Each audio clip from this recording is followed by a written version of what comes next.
అందరికీ ప్రభు అయిన యేసుక్రీస్తు నామంలో మీ గ్రామస్తులందరికీ శుభవచనాలు తెలియపరచడానికి మేము చాలా దూరం నుంచి వచ్చి ఉన్నాం.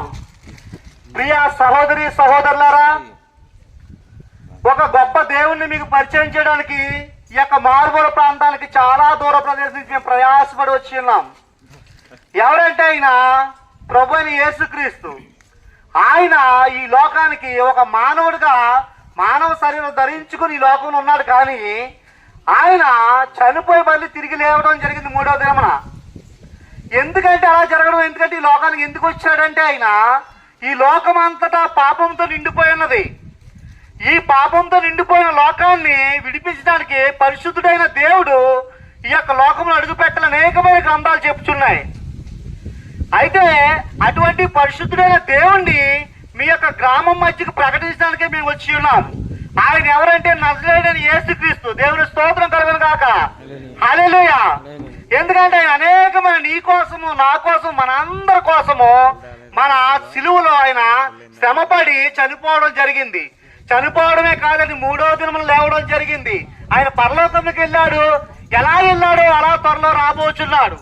ఎందుకు రాబోతున్నాడంటే నీవు నేను మనందరం కూడా మన పాపం నుంచి విడిపింపబడి ఆయనతో పాటు ఆ యొక్క పరలోక రాజ్యంలో కూర్చుండాలని ఆయన ప్రణాళిక.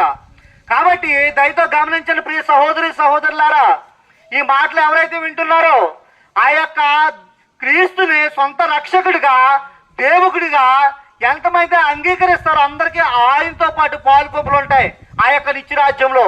అటువంటి దేవుడిని మీ మధ్యకు ప్రకటించడానికి వచ్చినాం. దయతో గమనించండి.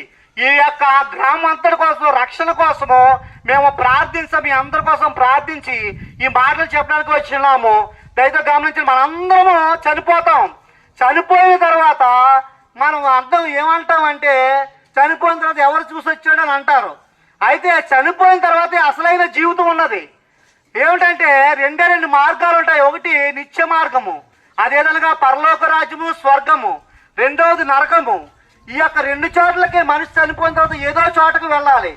అయితే ఈ యొక్క మరణాల నుంచి విడిపించడానికి ప్రభు అయిన యేసుక్రీస్తు వారు ఈ లోకంలో జన్మించడం జరిగింది.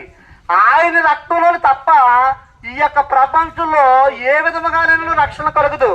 కాబట్టి ఆ రక్షణ ఇవ్వడానికి, ఆ రక్షణ మార్గాన్ని ప్రకటించడానికి మీ యొక్క గొప్పకొండ అనే గ్రామానికి మేము వచ్చాము. ఈ మారుమూల కొండలమయాన్ని ప్రాంతాలకి మేము ఈ యొక్క రహదారి బాగోకపోయినా సరే దేవుడి కృపను బట్టి మమ్మల్ని తోడుకుని తీసుకొచ్చాడు. మీ అందరి కోసం ప్రార్థన చేస్తున్నామండి. మీ యొక్క గ్రామ రక్షణ కోసం, మీ గ్రామ క్షేమం కోసం, మీ కుటుంబాల క్షేమం కోసం మేము ప్రార్థన చేస్తాము.